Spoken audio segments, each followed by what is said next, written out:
E vamos de novo então, turma. Vamos de novo, né? Hoje numa vibe vintage, ó.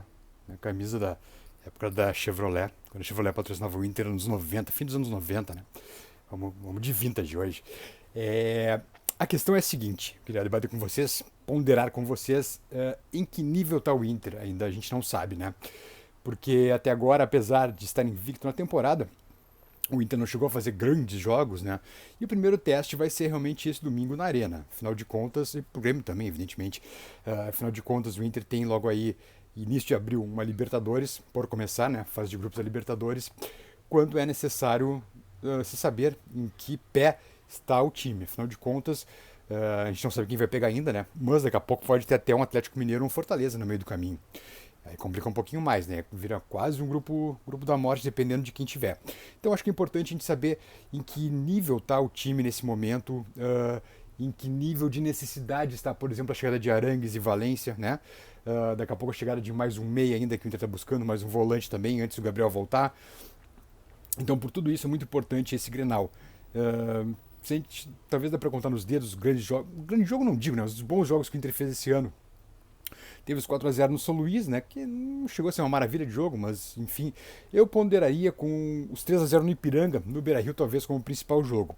Pelo fato de Ipiranga ser possivelmente o adversário do Inter na semifinal do Gauchão, ser um time bem estruturado, ser o atual vice-campeão gaúcho, né? Um time que manteve algumas ideias do ano passado também. Então eu acho que a melhor partida do Inter em 2023 foi contra o Ipiranga e não foi, repito, um grande jogo. Então esse Grenal, sobretudo, é muito importante para a gente saber o nível em que está esse time, sobretudo para os dois futuros Grenais, né, que possivelmente decidirão o gauchão, mas principalmente com relação à disputa da Libertadores, que começa logo agora, início de abril. Em seguidinha, piscou o olho, tá aí, tem as finais do gauchão e tem o início da Libertadores para o Inter e também o Campeonato Brasileiro, né?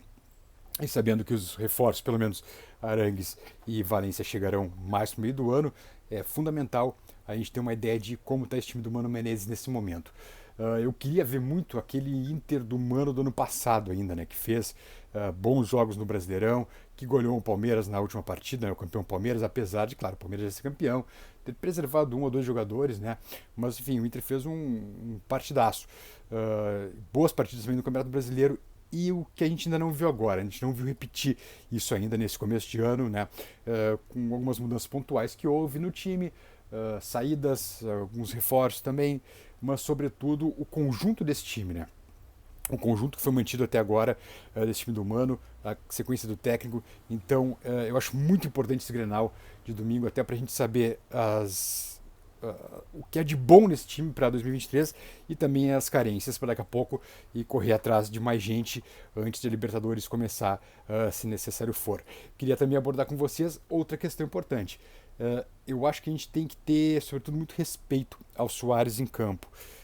Claro que ele falou ali que, enfim, que a torcida do Grêmio fique tranquila, enfim, né, que ele sempre marcou gols em clássicos. Por mais que seja daqui a pouco algo para motivá-lo, é importante ter cuidado com ele em campo, porque um cara que diz isso é um cara que se garante. E um cara que se garante em clássico é sempre um perigo a mais, né? Então, todo cuidado é pouco com o Soares, ainda mais na arena. Estou imaginando no começo do jogo um Grêmio muito ofensivo, o Grêmio indo para cima do Inter. Claro que a grande maioria do estádio vai ser gremista, né? O estádio, a tendência é que esteja lotado, pelo que já se sabe, né? Que todos os ingressos já estão vendidos, ou quase todos vendidos. Então, estou imaginando um Grêmio indo para cima do Inter no início, e o Inter tem que, sobretudo, garantir o seu meio-campo. Garantindo o meio-campo, o que eu vejo, o que eu imagino, é um Inter que, se conseguir atacar em velocidade, ter essa vantagem. Porque eu repito, eu insisto, a defesa, o sistema defensivo do Grêmio para mim é muito pesado. Zagueiros pesados, o Kahneman não é aquele Kahneman de 2017, cirurgias depois, a idade também pesa. Me lembro muito tempo do Índio, né? O Indião velho de guerra foi decaindo aos poucos, né? Claro, natural, um cara pesado, um cara que daqui a pouco já tem idade também. E o Bruno Alves também não é um cara veloz. Então é uma defesa lenta, com laterais que também que não são grandes virtuosos, os laterais do Inter são superiores, o René e o Busto são superiores aos do Grêmio. Então eu acho que o Inter, se tiver essa bola no meio campo, se conseguir avançar com o PH e com o Wanderson, olha, a vantagem vai ser muito grande lá na frente.